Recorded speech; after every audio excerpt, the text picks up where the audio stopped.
कृषि मंत्री बताएं कि उनके ऊपर राज्य सरकार के 5 करोड़ 31 लाख के गबन के आरोप में एफआईआर दर्ज है कि नहीं है। मुझे डर है कि कहीं लालू जी और जगताप बाबू के दबाव में बिहार सरकार अपनी नीति में बदलाव कर कहीं सुधाकर सिंह और ऐसे लोगों को राहत देने का काम तो नहीं करेगी। राष्ट्रीय अध्यक्ष ने अपने दोनों बेटों को मंत्री बनवा लिया और प्रदेश अध्यक्ष ने अपने तीसरे बेटे को मंत्री बनवा लिया। तो राज्य सरकार की संपत्ति है का गबन करते हुए इनके द्वारा आपराधिक कार्य किया गया है।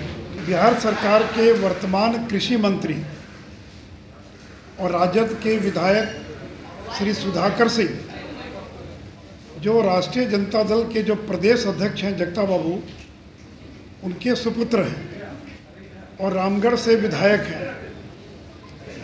श्री सुधाकर सिंह की 2 राइस मिल है कैमूर जिले में, सोन वैली राइस मिल और सुधाकर राइस मिल। 2013 में जब नीतीश जी बिहार के मुख्यमंत्री थे और आज भी मुख्यमंत्री हैं, तो राज्य खाद्य निगम कैमूर ने सुधाकर सिंह पर रामगढ़ थाने में एक एफआईआर दर्ज कराई। एफआईआर का डिटेल मेरे हैंडआउट में है। इस एफआईआर में सुधाकर सिंह पर आरोप लगाया गया था कि कुल 5 करोड़ 31 लाख रुपए का गबन किया गया है। कुल 5 करोड़ 31 लाख का गबन किया गया है, जो कि राज्य सरकार की संपत्ति है। यह गबन करते हुए इनके द्वारा आपराधिक कार्य किया गया है। अतः उपयुक्त राज्य सरकार की संपत्ति को बेचकर गबन करने के आरोप में इनके विरुद्ध प्राथमिकी दर्ज करने की कृपा की जाए। यानी राज्य खाद्य निगम का जो जिला खाद्य निगम था कैमूर का, उसने रामगढ़ थाने को एक पत्र भेजा जिसकी कॉपी भी आपको दी गई है कि इन कारणों से इनके ऊपर एफआईआर दर्ज किया जाए। इस प्राथमिकी के आलोक में जिला सर्टिफिकेट अधिकारी द्वारा चावल के पैसे की वसूली के लिए सर्टिफिकेट केस दर्ज किया गया। मित्रों, इस मामले को सुधाकर सिंह ने पटना हाईकोर्ट में चैलेंज किया और अपनी एफआईआर को रद्द करने के लिए याचिका दाखिल की, जिसको पटना हाईकोर्ट ने 2014 में खारिज कर दिया। वर्तमान कृषि मंत्री को इस मामले में लंबे समय तक जेल में रहना पड़ा। इसके पूर्व उन्होंने एंटीसिपेटरी बेल के लिए, अग्रिम जमानत के लिए भी उन्होंने प्रयास किया, लेकिन जिला न्यायालय ने खारिज कर दिया। और बाद में जब वो हाईकोर्ट में गए बेल के लिए, तो हाईकोर्ट ने कहा कि 60 लाख रुपया जमा कीजिए तब आपको बेल मिलेगी। तो सुधाकर सिंह ने 60 लाख जमा किया, तब जाकर उनको पटना उच्च न्यायालय के आदेश पर और भभुआ जेल से उनको रिहा किया गया। मित्रों, इस मामले को उन लोगों ने ये चुनौती नहीं दिया इस मामले को कि हम पैसा देंगे कि नहीं देंगे। ये जो पैसा था 5 करोड़ से ज़्यादा, इसकी वसूली कैसे की जाएगी, इसको लेकर विवाद था। तो अभी भी सुधाकर सिंह का राज्य सरकार पर 5 करोड़ 31 लाख और अगर 12 साल का ब्याज जोड़ लें तो 12 करोड़ से ज़्यादा का बकाया है। सुप्रीम कोर्ट ने कोई ये जो बकाया था उसको माफ़ नहीं किया है, केवल वसूली की प्रक्रिया क्या होगी इस पर केवल उन्होंने स्टे लगाया है। तो ये तो हो गया इस घटना का बैकग्राउंड। में कुछ सवाल पूछना चाहता हूँ कृषि मंत्री से। कृषि मंत्री बताएं कि उनके ऊपर राज्य सरकार के 5 करोड़ 31 लाख के गबन के आरोप में एफआईआर दर्ज है कि नहीं है। दूसरा, इस गबन के आरोप में उन्हें जेल में रहना पड़ा था या नहीं रहना पड़ा था। क्या यह सच नहीं कि सुधाकर सिंह ने एफआईआर को रद्द कराने के लिए पटना हाईकोर्ट में याचिका दाखिल की थी, जिसको कोर्ट ने खारिज कर दिया था। क्या यह सच नहीं कि आपकी एंटीसिपेटरी बेल को जिला न्यायालय ने खारिज कर दिया था। क्या यह सही नहीं है कि श्री सुधाकर सिंह को 60 लाख जमा करने पर बेल मिला था। क्या ये सही नहीं कि ब्याज सहित 12 करोड़ रुपया बिहार सरकार का बकाया है या नहीं। बताएं सुधाकर सिंह कि बकाया है कि नहीं बिहार सरकार का। हाँ, तो अगर बिजली का बिल भी बकाया है, पानी का भी बकाया है, टेलीफोन का भी बकाया है, तो बिहार सरकार वसूली की कार्रवाई करती है। तो ब्याज सहित 12 करोड़ रुपया बिहार सरकार का बकाया है कि नहीं है। वो बताएं कि सर्वोच्च न्यायालय तक ने बकाया राशि पर कोई राहत नहीं दी है। केवल वसूली की प्रक्रिया किस कानून के तहत हो, इसको लेकर विवाद है। अब मंत्री बनते ही कृषि मंत्री ने क्या बयान दिया? मंत्री कह रहे हैं कि और वे उसे बदलवाएंगे।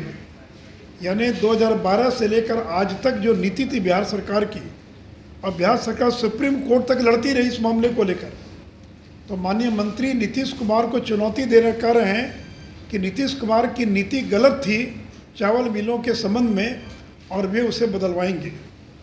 मैं केवल ये जानना चाहता हूँ कि क्या नीतीश कुमार लालू प्रसाद एवं जगदानंद सिंह के दबाव में अपनी नीति में बदलाव कर क्या सुधाकर सिंह को राहत देंगे? और मित्रों, इस पूरे मामले में सहकारिता विभाग की भी एक बहुत बड़ी भूमिका है। और वर्तमान में सहकारिता विभाग के जो मंत्री हैं, आप सब जानते हैं कि बाहुबली विधायक सुरेंद्र यादव के पास वो विभाग है। अब नीतीश जी को ये जवाब देना है कि जिस मंत्री पर राज्य सरकार का 12 करोड़ का बकाया है, क्या उसे मंत्री बनाना या मंत्री बनाए रखना उचित होगा? तो मित्रों, ये मेरे सवाल हैं बिहार के मुख्यमंत्री से, और सवाल है सुधाकर सिंह जो जगता बाबू के बेटे हैं। राष्ट्रीय अध्यक्ष ने अपने दोनों बेटों को मंत्री बनवा लिया और प्रदेश अध्यक्ष ने अपने तीसरे बेटे को मंत्री बनवा लिया। मित्रों, एक और कागज है इससे डॉक्यूमेंट के साथ, ये राज्य खाद्य निगम कैमूर भभुआ, और जो उन्होंने थानाध्यक्ष रामगढ़ जिला कैमूर को लिखा है, मैं उसके केवल ऑपरेटिव पार्ट को पढ़ देता हूँ, आपको भी मिला हुआ है। 2 अलग अलग FIR हुआ, ये मैं एक FIR पढ़ रहा हूँ। इस प्रकार श्री सुधाकर सिंह द्वारा राज्य सरकार की संपत्ति जिसका मूल्य 6,69,52,134 रुपया गबन कर लिया गया है। एक दूसरा और है जिसके अंदर वो कह रहे हैं कि ये दूसरी मिल का मामला जिसमें 4,61,00,000, मैंने दोनों को जोड़कर 5,31,00,000 आपको बताया है। अतः अनुरोध है कि श्री सुधाकर सिंह मैसर सुधाकर राइस मिल के द्वारा कुल इतना चावल भारतीय खाद्य निगम द्वारा निर्धारित मूल्य के दर से कुल इतना करोड़ रुपए का इनके द्वारा गबन किया गया है, जो राज्य सरकार की संपत्ति है का गबन करते हुए इनके द्वारा आपराधिक कार्य किया गया है। अतः उपयुक्त राज्य सरकार की संपत्ति को इनके द्वारा बेचकर गबन करने के आरोप में इनके विरुद्ध प्राथमिकी दर्ज करने की कृपा की जाए।